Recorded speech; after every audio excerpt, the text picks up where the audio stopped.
Estou dando uma lida aqui, a agência de notícias Bloomberg fez uma reportagem que diz o seguinte, que a viagem aconteceu então na última semana, que Maduro e o bilionário Joesley Batista se reuniram no domingo, dia 23, 2 dias depois da conversa entre Maduro e Donald Trump. A renúncia do Maduro a gente sabe que é um desejo do governo Trump e, de acordo com essa agência de notícias e também com a Reuters, a administração chegou a dar um ultimato ao presidente para ele deixar o cargo até sexta-feira, dia 28, não foi acatado esse pedido. Ainda segundo a Bloomberg, funcionários de Trump sabiam da viagem de Batista a Caracas para reforçar a mensagem do presidente americano, apesar de a visita ter sido uma iniciativa própria do bilionário. Questionada pela agência JFSA Holding da família Batista, afirmou que Joesley não é representante de nenhum governo e que não ia mais comentar. Pois é, Joesley pode não ser representante de governo nenhum, mas que ele tem os seus tentáculos, todos sabemos que sim. Olha só que coisa interessante. Vamos lembrar que o governo Lula, ele ajudou bastante aí o Joesley na compra da Âmbar Energia e colocou um sigilo absoluto em relação às compras, né, dessa empresa dos produtos venezuelanos, de energia venezuelana. Lembrando que tem um contrato aí em que o Brasil paga 5 vezes mais do que o venezuelano pela energia e traz aqui para o Brasil. Isso aí resultou numa conta bilionária que hoje é arcada por todos os consumidores aqui. E aí Lula decidiu colocar sigilo em todas as negociações que envolvem a JBS e a Venezuela. Então, tudo isso, gente, tem sigilo absoluto. Agora, o Mauro Vieira decretou também que algumas questões internacionais vão ter sigilo absoluto. Por que será? E olha que interessante, o Joesley foi lá para a Venezuela, agora a gente está sabendo que ele foi negociar com o Maduro e pedir para o Maduro sair do país, deixar o país, então ele foi oferecer isso, talvez até oferecer uma carona no jatinho dele. Eu brinquei com o Ivan na semana passada, ora, agora a gente fica sabendo que era uma possibilidade concreta, assim, e na sequência, isso aqui me espanta, Donald Trump e Luiz Inácio Lula da Silva tem uma conversa e o Trump manda aquela postagem que a gente repercutiu ontem, dizendo que as relações, que a conversa foi muito boa, que eles estão negociando. Ontem mesmo, a Ana Paula Henkel fez um comentário de que vem bomba por aí. Então, assim, nada é descartado. O que realmente me preocupa é, será que Donald Trump abriu mão do Brasil, se o Brasil topar ajudar em retirar de fato o Maduro do poder? Lembrando que o Brasil acaba sendo, vamos dizer assim, uma peça importante nesse xadrez, porque o Brasil estava do lado da Rússia, né, do Irã, da China, defendendo o Maduro. Então, se o Brasil, porque lembrando que a América Latina agora está sendo tomada pela direita, então o único país ainda relevante que poderia dar apoio ao regime ditatorial de Maduro seria o Brasil. Será que, eu fico me perguntando aqui, será que isso já foi negociado? Agora, o que vai vir em troca? Será que Trump vai abrir mão das tarifas? Será que, por acaso, pode até abrir mão da Magnitsky?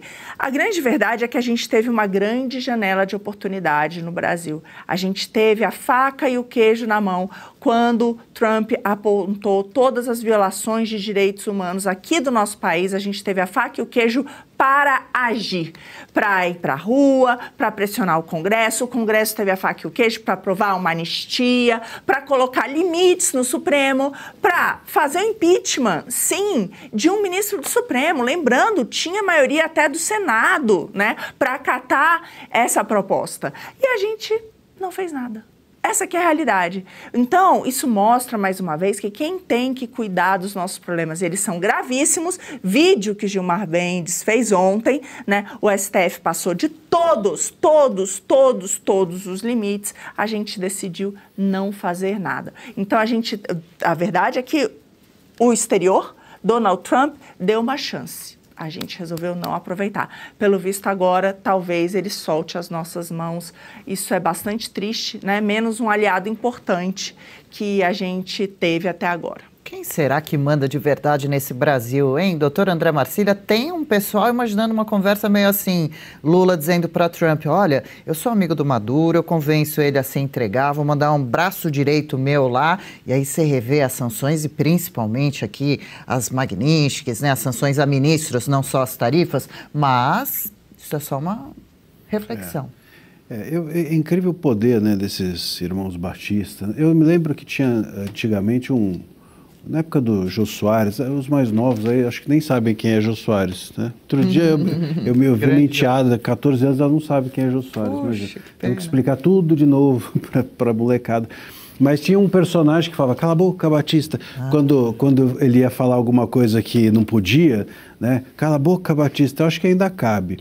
Aliás, esses JBS, que agora não é JBS mais, como é que chama? JF, enfim, a coisa vai pegando mal, eles vão mudando de nome. Já reparou que empresa... A Odebrecht fez isso também, só que voltou também, a ser Odebrecht, né? Dá uma queimada... Pronto. Queima o nome, eles trocam de nome. É que nem favela por comunidade, né? Continua igual, mas muda o nome. Partido, né? Muda de nome. Colaborador, empregado, colaborador.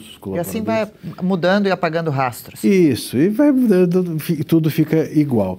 Mas o ponto é que a JBS, os irmãos Batista, têm um poder gigantesco. Até ontem me perguntaram assim, escuta, quando que o STF vai voltar ao normal, afinal de contas, né? Já que essa questão surgiu, e eu até respondi dizendo o seguinte, a quem interessa o STF voltar ao normal? Porque não são só os ministros que, ao saírem dos trilhos, se beneficiam.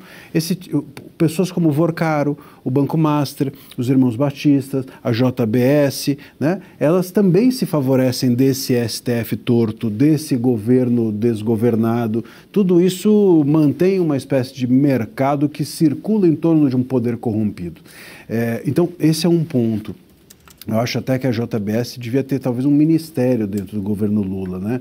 Ou bota no lugar do Haddad os irmãos Batista, porque é isso. Se eles vão negociar lá em nome do Brasil, porque eles foram lá falar com o Maduro em nome de quem? Em nome deles mesmo? Qual o interesse privado deles em resolver essa questão? Então põe lá no Ministério da Economia, ou então coloca o Ministério da JBS, faz o Ministério dos Irmãos Batista e coloca, e aí pronto, eles legitimamente vão falar em nome do governo Lula. Mas esse ponto de que é possível o governo ter feito isso ele não podia, o Lula, ou um enviado formal do Lula, não podia ir à Venezuela. Então, assim, a questão ele foi lá informalmente, mas com certeza absoluta foi alinhado com o Lula.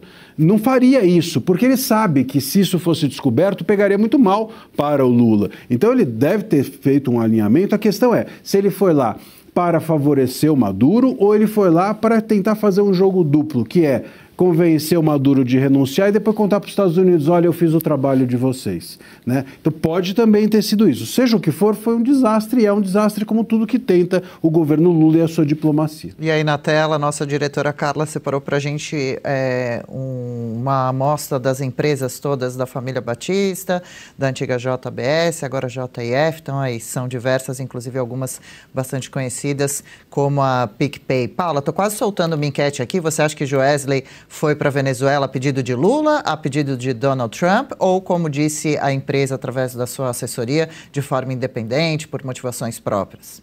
Na minha opinião, foi a pedido dos dois. Porque eu acho que tudo isso que está acontecendo nesses poucos dias é muita coincidência para se chamar de coincidência. Porque, veja, em poucos dias, Donald Trump tira as tarifas da maioria dos produtos, beneficiando o Brasil, beneficiando os Estados Unidos, sem nenhuma contrapartida. Não é o tipo de negociação que o Donald Trump costuma fazer. Ele geralmente pede uma coisa, vocês fazem uma troca e chega num denominador comum. Agora, tirou as tarifas sem nenhuma coisa, nada em troca, o Lula ofereceu alguma coisa. Agora, o que ofereceu? Aí entra o caso justamente dos irmãos Batistas, que estavam há muito tempo indo aos Estados Unidos tentar negociar. E veja, os irmãos Batistas vendem carne para os Estados Unidos, que é um item que os americanos gostam muito, estava criando uma inflação lá. Então, realmente, havia interesse nos Estados Unidos em negociar com essa grande empresa brasileira que vende carne para lá. E o Joesley e os irmãos Batistas têm essa interlocução, conseguiu falar com o Lula, foi lá para a Venezuela. E o que foi negociado? O que o Donald Trump vem pedindo todo esse tempo? Ele falou nas cartinhas, deu a oportunidade que a Marina falou e nada foi feito. Então, na minha visão, parece que o Donald Trump desistiu de tentar fazer alguma coisa aqui no Brasil e vai tentar resolver o problema da Venezuela. Mas, se ele rifar o Brasil, tirar a lei Magnitsky do Alexandre de Moraes, ele está rifando o Brasil. Ele vai estar tirando uma ditadura da Venezuela e implementando e apoiando uma ditadura aqui no Brasil. É isso que vai acontecer. Vai trocar 6 por meia dúzia. O que vai valer a pena? Será que tem alguma coisa a mais nisso? Mas, na minha visão, os irmãos Batistas foram lá realmente a pedido dos dois, porque há interesse comercial, principalmente na inflação nos Estados Unidos, para conseguir os votos dos legislativos do ano que vem. Ô, Júlia, o que você acha? Trump desistiu do Brasil? Como disse a Paula, que trouxe a possibilidade à tona da nossa discussão. Agora, a gente fica com uma fama também, né, de, olha, querendo falar com o ditador, conte com a gente, que a gente aqui sai correndo, fala a mesma língua. E também essa curiosidade, que será que Joesley falou para Maduro se entregar, né, o que ofereceu em troca? Acho que Trump desistiu do Brasil no sentido que o Trump, na verdade, eu já disse aqui algumas vezes, está preocupado com as eleições do midterm, né? E, obviamente, em tirar o Maduro.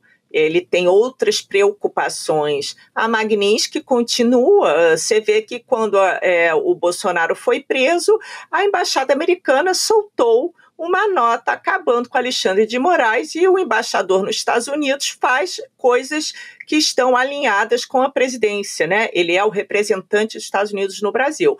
Agora, que o fato do Trump ter tirado as tarifas e talvez tire as outras, é muito mais preocupado com a inflação dos preços nos Estados Unidos, com as eleições do midterm lá no Congresso americano. O Trump, ele pensa nos Estados Unidos first. Ele jamais vai deixar os Estados Unidos em mais lençóis, no caso do americano médio, que estava reclamando do preço do café e outras coisas, para tentar ajudar qualquer outro país. Sobre o Joesley, Wesley, eu sei lá qual dos irmãos, né? Porque, sinceramente, são os tentáculos do poder, gente. Esse mesmo cidadão que foi lá afirmou em depoimento que ele comprou o PT e toda a turma. E mesmo assim, ele ainda tem poder para negociar fora do Brasil. A influência desses caras na política brasileira é lamentável. É uma coisa, assim, de me dar nojo, tá? O Joesley Batista é amigo pessoal, né, e parceiro de negócios de um ex-presidiário muito poderoso, né? E ele viajou a mando desse ex-presidiário. Agora, pode ser um recado com as preocupações da eventual prisão dele pelos Estados Unidos, né? O que ele foi fazer, a gente pode ficar aqui ponderando. Pode ter sido moeda de troca com o Trump, eu acho que isso não é verdade. Mas, enfim, é o quarto poder, a elite burguesa brasileira. Legal, gostou desse corte? Estamos ao vivo de segunda a sexta-feira, das 10 ao meio-dia, no YouTube da Revista Oeste. Eu, Marina Helena, Adriana Reide e Paula Camacho analisamos as principais notícias do dia. E siga as nossas redes sociais, @oestcom.elas.